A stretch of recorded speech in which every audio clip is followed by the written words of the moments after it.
ಆತ್ಮೀಯ H16 news ಅರ್ಥಾತ್ ಥೇ ಸೀತಾರಾಮ್ ನ್ಯೂಸದ ವೀಕ್ಷಕರೇ, ನಾನು ನಿಮ್ಮವ ಎಂ ಆಯುಧ ಮಲ್ಲಪ್ಪ ಜೊತೆ ಅವರು. ತಾವು ಈಗ ಸುದ್ದಿಗಳ ಲೋಕಕ್ಕೆ ಎಂಟ್ರಿ ಹೊಡಿತಾ ಇದ್ದೀರಿ.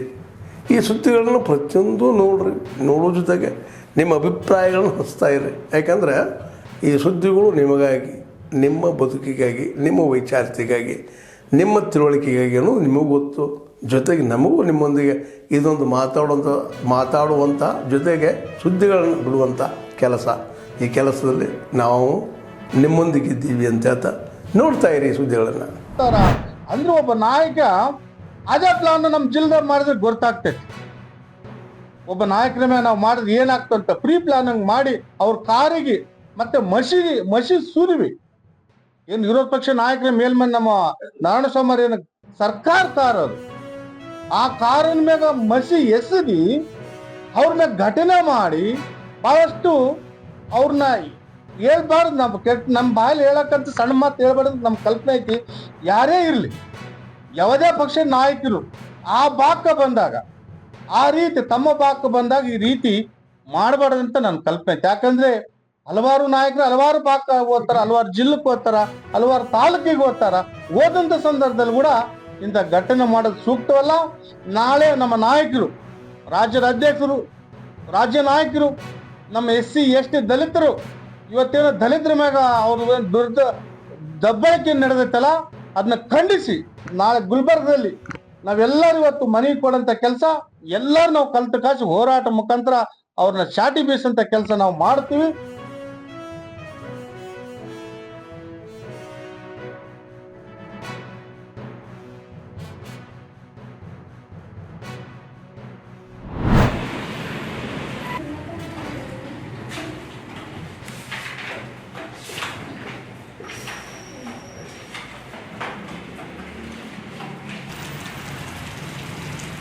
ಪೊಲೀಸ್ ಸ್ಟೇಷನ್ ಅಂತ ಭಯ ಅಥವಾ ಇನ್ನೊಂದು ಇರಬಾರ್ದು. ಅವ್ರಿಗೆ ಒಂದು ಮುಕ್ತವಾದಂಥ ಮಕ್ಕಳ ವಾತಾವರಣ ಕೊಡಬೇಕನ್ನೋದು ನಮಗೆ JJ ಬಾಡಿ ಆ್ಯಕ್ಟಲ್ಲಿ ಇದೆ. ಹಾಗಾಗಿ ಇದು ಸ್ಪೆಷಲ್ ಜೂನಿಯರ್ ಪೊಲೀಸ್ ಯೂನಿಟ್ ಅಂತ SJP ಅಂತ, ಇದಕ್ಕೆ DSP ಅವರೇ ಏನೋ ಮಕ್ಕಳ ಕಲ್ಯಾಣಾಧಿಕಾರಿ ಅಂತ ಪೊಲೀಸ್ ಮಾಡ್ತಾರೆ. ಯಾರಾದ್ರೂ ಮಕ್ಕಳು ಬಂದಾಗ ಅವ್ರಿಗೆ ಕೂರಿಸಿ ಏನಾಯಿತು ಅನ್ನೋದನ್ನು ತಿಳಿಸ್ಕೊಳ್ಳೋದಕ್ಕೆ ಒಂದು ಆಪ್ತ ಸಮಾಲೋಚನೆ ಮಾಡೋದಕ್ಕೆ ಪೊಲೀಸ್ ಬೇಕಾಗುತ್ತೆ. ಅದಾದ ನಂತರ ಇಷ್ಟಾಗುತ್ತೆ.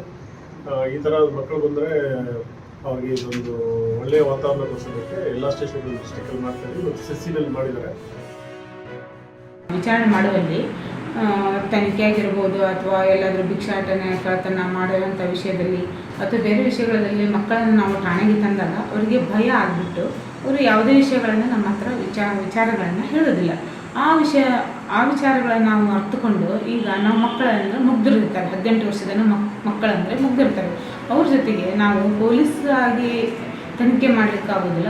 ಅವ್ರ ಮಕ್ಕಳ ಜೊತೆಗೆ ನಾವು ಮಕ್ಕಳಾಗಿಯೇ ಬೆರೆತುಕೊಂಡು ಅವರಲ್ಲಿರುವ ಆ ಭಾವನೆ ವಿಚಾರಗಳನ್ನು ತಿಳಿದುಕೊಂಡು ಅವರಿಗೆ ಪಾಲನೆ, ಪೋಷಣೆ, ರಕ್ಷಣೆ ಕೊಡೋಗೋಸ್ಕರ ಮಕ್ಕಳ ಸಹಾಯವಾಣಿ ಅಂತ ಹೇಳಿ ಘಟಕವನ್ನು ಕೂಡ ಪೊಲೀಸ್ ಇಲಾಖೆಯಲ್ಲಿ ಮಾಡಿದ್ದೇವೆ. Weather that the flight has gone, so at least we are very thankful that no incident has happened and everyone is safe. But we are going to thoroughly investigate and what has exactly happened. Gel in and operate right now, so we are seeing no problem with the operations that is happening. But further as we long, we are going to take guidance from the security agencies also in this regard. This is not just a decision that the Ministry of Civil Aviation is single-handedly making. This is in the concern of the national security of the country, and it's going to be the collective decision. So we are going to take their inputs and move forward. So that needs a thorough study on what has exactly happened. So we are waiting for the investigation report from the DGCA. Once that is come, and if we see any wrongdoings, then we are going to take that. Yes, no time has been extended until the time. So this you have seen that it has been continuing from the last time itself. So that is a status quo that we are maintaining right now. And I feel the things that the way they are happening, the no time is the least concern of us. There are much bigger things for us to discuss. The nation of Pakistan with regard to the Indus water unanimity throughout this period. Pakistan's state-sponsored cross-border terrorism in India seeks to hold hostage the lives of civilians, religious harmony, and economic prosperity.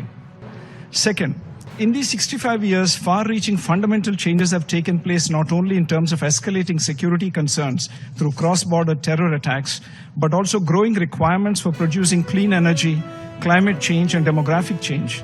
Technology for dam infrastructure has transformed to ensure safety and efficiency of operations and water use. Some of the old dams are facing serious safety concerns. However, Pakistan has continued to block consistently any changes to this infrastructure and any modifications to the provisions which is permissible under the treaty. In fact, in 2012, terrorists even attacked the Tulbul navigation project in Jammu and Kashmir. These cynical acts continue to endanger safety of our projects and lives of civilians. Third, India has formally asked Pakistan to discuss the modifications of the treaty on several occasions in the past 2 years. However, Pakistan continues to reject these, and Pakistan's obstructionist approach continues to prevent the exercise of full utilization of the legitimate rights by India. Four, it is against this backdrop that India has finally announced that the treaty will be in abeyance until Pakistan, which is a global epicenter of terror, credibly and irrevocably ends its support for cross-border terrorism. It is clear that it is Pakistan which remains in violation of the Indus Water Treaty. Mr. President. ಆತ್ಮೀಯರೇ, ಎಲ್ಲ ಸುದ್ದಿಗಳನ್ನು ನೋಡಿದ್ರಲ್ಲ, ಏನು ಅನಿಸ್ತು ನಿಮಗೆ? ಇದರಲ್ಲೇ ನಿಮ್ಗೆ like ಆಗಿರ್ಬೋದು, ಡಿಸ್ಲೈಕು ಆಗಿರ್ಬೋದು, ಕಾಮೆಂಟ್ ಬೇಡಪ್ಪ ಅಂತೂ ಅನಿಸಿರ್ಬೋದು, ಕಾಮೆಂಟ್ ಮಾಡಬೇಕಪ್ಪ ಅನಿಸಿರ್ಬೋದು, ಶೇರ್ ಮಾಡಬಾರ್ದಪ್ಪ ಅನಿಸಿರ್ಬೋದು, ಅದು ಮಾಡಬೇಕು ಅನಿಸಿರ್ಬೋದು. ಏನಾದರೂ ಆಗಲಿ ಶೇರ್ ಮಾಡ್ತಾಯಿರಿ, ಈ ನ್ಯೂಸ್ಗಳನ್ನ ಹಂಚ್ತಾ ಇರಿ, ಜೊತೆಗೆ ಇದಕ್ಕೆ ಸಬ್ಸ್ಕ್ರೈಬ್ ಆಗ್ತಾಯಿರಿ ಅಂತ ಹೇಳ್ತಾ H16 ನ್ಯೂಸ್ ಅರ್ಥಾತ್ ಹೇ ಸೀತಾರಾಮ್, ಇದು ಸತ್ಯದ ಕೈಗೆ ನಡಿ. ವಂದನೆಗಳು.